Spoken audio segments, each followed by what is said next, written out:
নমস্কার, কেমন আছেন সবাই? আশা করি সকলে ভালো আছেন। আমি রাসমণি, আমার চ্যানেলের নতুন একটি ভিডিওতে আপনাদের সকলকে স্বাগত।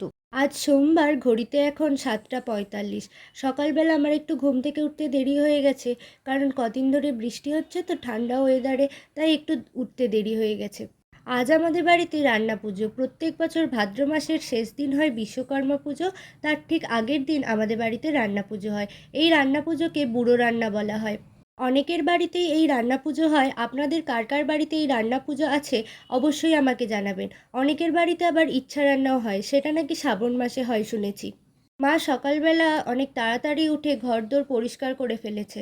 আসলে অনেক কাজ আছে তো আজকে, সেই কারণে। প্রত্যেক বছর রান্না পুজোয় আমাদের বাড়ির সামনে পুকুর থেকে মাছ ধরা হয়। আমার ইচ্ছা ছিল সেই ক্লিপসগুলো আপনাদের সাথে তুলে ধরার, কিন্তু প্রচণ্ড বৃষ্টির কারণে মাঠ কাদা হয়ে গেছে, তাই যেতে পারিনি। আর তাছাড়া ঘুম থেকে উঠতেও দেরি হয়ে গেছে, তাই মা গেছে ওই বাড়ি থেকে মাছ আনতে। আর আমার বাপি গেছে বাজার থেকে মাছ কিনতে। আগে শুনেছি পুকুর থেকে ধরা মাছেই রান্না পুজো হয়ে যেত, কিন্তু এখন আর সেরকমভাবে মাছ পাওয়া যায় না। রান্না পুজোর দিনে আমাদের বাড়িতে সকালের দিকে কোনো ভাত তরকারি খাওয়া হয় না, একেবারে রাত্রিরে রান্না হয়, সেই রাত্রিরেই খাওয়া হয়। সকালের দিকে নিরামিষ খাওয়া হয়। এই হলো আমাদের রান্নাঘর। এখন বন্ধ করা আছে। দুপুরবেলা স্নান করে পরিষ্কার বস্ত্র পরে এই রান্নাঘর খুলে সমস্ত রান্নাবান্না করা হবে। এখন আমি বাসি জামা কাপড়গুলো ছেড়ে সকালে লুচি আর ঘুগনি আর বেগুন ভাজা হবে, সেগুলোই রান্না করতে যাব। মা এদিকের কাজগুলো করুক, আমি ওগুলো করে নিই। এই দেখুন বাইরের অবস্থা। সকালের পর থেকে আর কোনো রকম বৃষ্টি হয়নি। কথা ছিল আজ দুপুরের পর থেকে নাকি আবহাওয়ার উন্নতি ঘটবে। দেখা যাক কি হয়। আসলে কদিন ধরে একনাগাড়ে বৃষ্টির জন্য সকলেরই বিরক্ত লাগছে এবার। ওই দেখুন বলতে বলতে মা এসে গেছে মাছ নিয়ে। ওই যে সামনের কয়েক পিস মাছ দেখছেন, ওগুলোই আজ পুকুর থেকে পাওয়া গেছে, খুবই অল্প। আর এগুলো হচ্ছে বাপি বাজার থেকে একটা বড় কাতলা মাছকে এরমভাবে ছোট ছোট টুকরো করে এনেছে। মা এখন মাছগুলো ধুয়ে নিচ্ছে। এই বৃষ্টির জন্য মা আমাকে জল ঘাটতে দিচ্ছে না, কলা পাতাও ধুতে দেয়নি। আসলে অল্পতেই আমার ঠান্ডা লেগে সর্দি হয়ে যায়, তাই এসব কাজ আমাকে আমার মা করতে দেয়নি। পুকুর থেকে কইটুকু মাছ পাওয়া গেছে দেখেছেন? বাপির কাছে শুনেছি আমার বাপিরা যখন ছোট ছিল পুকুর থেকে ধরা মাছ বিক্রি করে দোকান সাদা করা হতো রান্না পুজোর জন্য। চলুন মা এদিকে মাছগুলো বেছে নিক, আর আমি আমার কাজটা সারি। এদিকে আমি ঘুগনির জন্য প্রেসার কুকারে কড়াই বসিয়ে দিয়েছি আর আলুটা সিদ্ধ করতে দিয়েছি। এদিকে বেগুনও কেটে রেখেছি, এগুলো নামিয়ে বেগুনটা ভেজে নেবো। আর এখানে ময়দা মাখার জন্য গরম জল করেছি। ময়দা মাখা এখন আমার হয়ে গেছে। লেচি কেটে নিয়েছি। বড় লেচিগুলো হবে পরোটা আর ছোটোগুলো দিয়ে হবে লুচি। বেলে নেই, মা ভেজে দেবে। গরম গরম লুচি ভাজা হয়ে গেছে, তার সাথে আছে বেগুন ভাজা, মিষ্টি আর ঘুগনি। চলুন সকালের জলখাবারটা ভালোভাবেই হয়ে যাবে। গতকাল আমার বাপি রাজবোলহাট গিয়েছিল না, সেখান থেকেই মিষ্টি এনেছে। আসলে রাজবোলহাটের মিষ্টির স্বাদ ভীষণই সুন্দর হয়। তাহলে চলুন গরম গরম লুচি তরকারি দিয়ে পেট পুজোটা সকাল সকাল সেরে নিই। এরপর আছে অনেক কাজ। সকালের জলখাবার খাওয়া হয়ে গেছে, এখন বসে পড়েছি আমি পান সাজতে। পান সাজতে আমি খুব একটা ভালো পারি না, তবে মোটামুটি একটা হলেই হলো। যে কোনো এক রকম মশলা দিয়ে পান পাতাটাকে একটু পানের মতো করে মুড়ে নিলেই হয়ে যায়। আসলে নিয়মটা হলো সকালে খাবার খাওয়ার পর ব্রাশ করে পান চিবোতে চিবোতে পায়ে আলতা পরে নখ কেটে চান করতে হয়, তারপর নাকি শুদ্ধ বস্ত্র পরে রান্না পুজোয় রান্না করতে হয়। আমার মনে হয় আগেকার দিনে মানুষরা পান খেত, তো সেই থেকেই হয়তো এরকম এসেছে। দেখুন তো আমার একটা পান সাজা হয়ে গেছে। ঠিকঠাক পান সাজতে পেরেছি কিনা। সাধারণত পানের মধ্যে চুন দিয়ে সুপুরি দিয়েই পান সাজা হয়, কিন্তু আজ আমাদের বাড়িতে ওইসব কিছু নেই। মা তাই বলল কোনো এক রকম মশলা দিয়ে পানটা একটু সেজে নিলেই হবে। তাই এভাবে সাজছি। একটা পান তো সেজেছি, আর একটাও সাজছি, একটা আমার, একটা আমার মায়ের জন্য। ওই দেখুন কথা বলতে বলতে আমার দুটো পান সাজা কমপ্লিট। আসলে বছরে 2-3 বার আমি এরমভাবে পান সাজি। এক লক্ষ্মী পুজোয় আর 2 এই রান্না পুজোয়। এই দেখুন এই জায়গাটা আমার মা পরিষ্কার করে দিয়েছে, আর এখানে ঢোকা যাবে না। এরপর এখানে স্নান করে আসার পর রান্না বান্না হবে।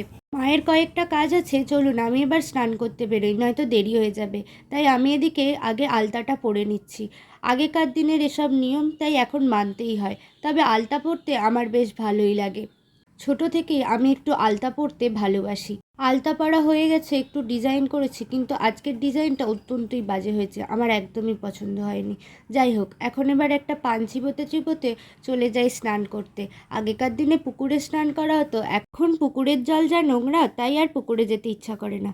এখন আমার স্নান হয়ে গেছে, আমি একবারে পুজোটা সেরে এসেছি। এদিকে এক এক করে রান্নাঘর থেকে সবজি ঝুড়ি তার সাথে বাসনপত্রগুলো বের করে আনছি। এখন ঘড়িতে প্রায় ১টা মতো বাজে, কিন্তু মায়ের এখনও হয়নি। এখনও কয়েকটা কাজ করা বাকি আছে। তারপর মা স্নান করে এসে রান্না পুজোয় যোগদান করবে। চলুন আমি তাহলে ততক্ষণ সবজিগুলো কেটে ফেলি, যতটা এগিয়ে রাখা যায় আর কি। অনেকটাই সবজি কাটা হয়ে গেছে, আর এখন এদিকে আমি ডাল, সর্ষে এগুলো রাখছি বের করে। আর ওদিকে আমার বাপি নারকেলটাও ছাড়িয়ে দিয়েছে, ওর খোসাটা ছাড়াতে হবে। এদিকে সব সবজি কেটে আমি ধুয়ে এনে রেখেছি। আর মা এই স্নান করে এসে ঠাকুরের জন্য ঘট বসালো। এটা হলো মা মনসার ঘট। ঘটে পুজো করার পর ভাতের হাঁড়ি বসিয়ে শাঁখ বাজাতে হয়, তারপর শুরু হয় রান্নাবান্না। আর এদিকে দুধটা জাল দিতে বসানো হয়েছে। আর এদিকে আমার বাপি মাছও ভেজে নিচ্ছে। অনেকগুলো মাছ তো, বাপি এখন ধীরে সুস্থে মাছ ভাজুক। আর এই দেখুন রান্নাঘরটার এখন এই রকম অবস্থা। তলার দিকে কোনো জিনিসপত্র রাখা হয়নি, এখানে সমস্ত রান্নাবান্না করা জিনিসগুলোই রাখা হবে। আর ওপর দিকে সমস্ত কৌটোগুলো ভরে দেওয়া হয়েছে, ওগুলো আর ব্যবহার হয় না। এখন আমি বসে পড়েছি এই নতুন ধানগুলো থেকে চাল বার করতে। নতুন এই ধান থেকে খোসা ছাড়িয়ে 9টা চাল বার করা হবে।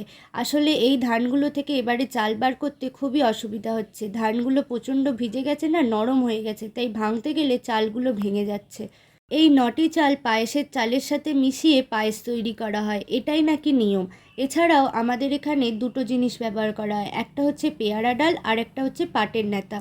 পাটের নেতা দিয়ে হাঁড়ি নামানো হয়। এদিকে মা এখন আলুগুলো কেটে নিচ্ছে। আলু আমি ছাড়িয়ে রেখেছিলাম কিছুটা, কতটা সাইজ করে কাটতে হবে বুঝতে পারিনি তো, তাই মা সেগুলো করে নিচ্ছে। আর এদিকে এই সবজিগুলো ধুয়ে আনার পর নুন আর হলুদ মাখানো আছে, একে একে ছাকা তেলে ভেজে নেওয়া হবে। আমাদের রান্না পুজোয় কী কী রান্না হয় দাঁড়ান আপনাদের বলছি। তার আগে দেখুন আমার মা এখানে চালতা ছাড়াচ্ছে। আমি শিখছিলাম কিভাবে চালতা ছাড়াতে হয়। ভয় লাগে, চালতা ছাড়াতে এখনও পারি না। আর এদিকে আমি নারকেলটা কুড়ে নিতে বসেছি। এই নারকেল কুড়ো দিয়ে কিছুটা ছাই হবে আর কিছুটা হবে নারকেল কুড়ো ভাজা। চলুন তাহলে বলি আমাদের রান্না পুজোয় কী কী রান্না হয়। আমাদের রান্না পুজোয় হয় ভাত, ডাল, আলু, পটল, বেগুন, ঝিঙে, হোপা, কাঁচকলা, শসা, চাল কুমড়ো, ওল, নারকেল ভাজা হয়। নারকেল একটা টুকরো টুকরো করে ভাজা হয়, আর কিছুটা নারকেল কুড়ো ভাজা হয়। তার সাথে হয় নারকেল ছাই। আর হয় মাছের ঝাল, মাছের টক, আর ঠাকুরের জন্য থাকে একটা চালতা দিয়ে টক। শেষ পাতে থাকে পায়েস। প্রত্যেকের বাড়িতে এই জিনিসগুলো থাকেই, তবে একটা দুটো পদ আলাদা হয়। কথা বলতে বলতে আমার নারকেলটা কোড়া হয়ে গেছে। এবার দুভাগে ভাগ করে রাখছি, একটা হবে নারকেল ছাই আর একটা হবে কুড়ো ভাজা। আমাদের যেমন পায়েস হয়, আমার মামার বাড়িতে কিন্তু পায়েস হয় না। আবার আমার দিদাদের হয় 3 রকমের কুমড়ো ভাজা, তার সাথে চালতা দিয়ে ডাল। আমাদের এসব হয় না, এক রকমেরই আমাদের কুমড়ো ভাজা হয়। নারকেল কোড়া হয়ে গেছে, এখন আমি যে নারকেলগুলো খোলা ছিল সেগুলোই টুকরো টুকরো করে কেটে নেবো। মা কিছুটা কেটে রেখে রান্না করতে গেছে, আমি বাকিগুলো ছাড়িয়ে নিই।